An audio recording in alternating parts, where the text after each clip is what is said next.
So what does Quantum Leap coming back on the air after almost 30 years mean to me? I've been a fan of the show for over 30 years. I didn't catch the show from the beginning when I was a kid, but I caught it in the middle of the second season. Pool Hall Blues was my first complete episode, and probably for that reason, it is still my favorite standalone episode. But other than just being a fan of the show, what did the original series mean to me? So I was a misfit. I was a dorky kid, bullied a lot, mocked, teased, excluded. And if you've ever been in that situation, or just been in the situation where you don't fit in to a group, you know there's this weird paradox where the harder you try to fit in, the more you stand out and the more you make it obvious that you don't actually fit in. And so you end up just making a bigger fool of yourself. And the frustrating thing is that you know who you are. You know that inside you are an intelligent, clever, smart person, and you are that person to yourself. You are that person around your closest friends and your family.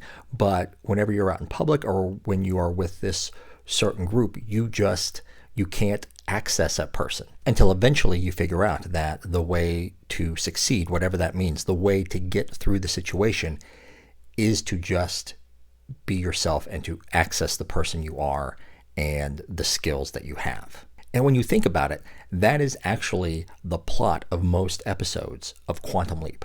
I mean, here you have Sam Beckett, literally the smartest person in the world.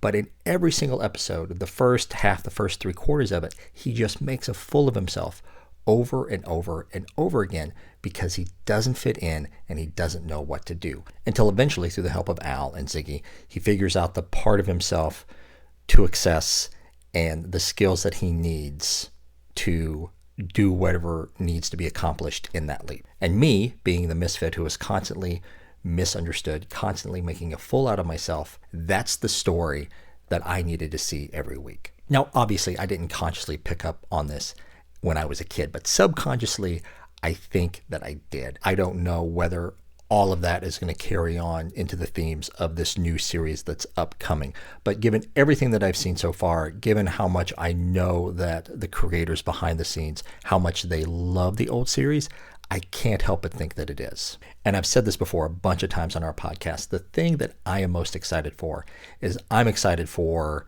the kids who are like me, the 10, 11, 12-year-old kids who don't even know what Quantum Leap is right now. They haven't even heard of it. But in a few weeks, they're going to be watching TV with their grown-ups like I was.